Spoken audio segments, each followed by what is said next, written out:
Now, that is such a good conversation.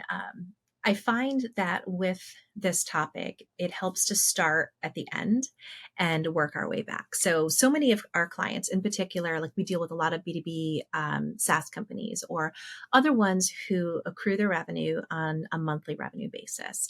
And that is the easiest one, in my opinion, to subscription software primarily, the easiest one to explain because if you could get 13 months of revenue in 1 year, would you?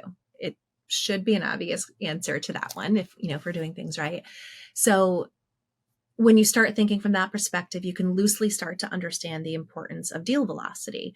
Something people talk about and something people understand, but until something has driven it home as a painful point to you, you really don't get it. But if you're selling $12 million in revenue this year, if you could make 13 million just from a couple extra steps, wouldn't you? I mean, it's not that hard. Let's do it. And the funnel is shaped like this for a reason. You affect more people up here with your actions than you do down here. So start to piece these little fundamentals together and you start to have the basis for the description of this conversation.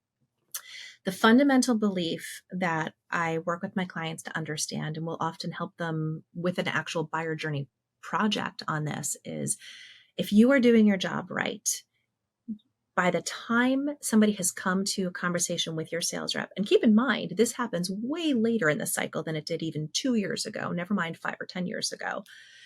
By the time this conversation is happening, purchasing from you should simply be a collaboration of how do we buy this together? Here's your needs. Here's where we service you. It's not if you buy from us, it's how you buy from us. So that should be a natural conclusion, but that's not what's happening. And that really is the main function of marketing's role in this is to make that transition that much more smooth. Because if you are doing that, then that's the only thing sales has to worry about when they get there. If you have not done that, then sales is doing the branding.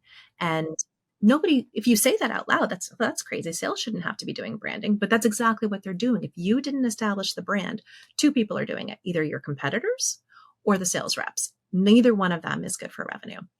So that's why I use that 13-month example, 13 months of revenue in 12 months is that if I have to do branding and prove to somebody that, Power Digital Marketing, if I have to prove to them in the beginning of a conversation, I swear we're a legit company. I know you haven't heard of us, but these kinds of things, that's going to slow the deal. If it has slowed it 1 month, that is 1 month of MRR we didn't get. And the value waterfalls. A client who signs in January is worth way more than a client who signs in December for that year. So if you think back to that in terms of the revenue structure, then you start to see those numbers make sense to the CEO, to the CFO, the people who want to see immediate metrics. Because how do you calculate the value of brand otherwise? Well, if you can look at your velocity and you're normally a 9-month sales cycle, but you can turn it into 8 months, there's value in that. There's a lot of value in that. So that's where I start with them to get them to understand that there actually is a financial impact of something that is meant to be intangible. And then when you get into the point of, but we can't measure it that well when it's happening, they at least understand where that comes from. And there's a little bit of an extreme example I use that's kind of comical, but it's meant to highlight the absurdity of how we do track those things.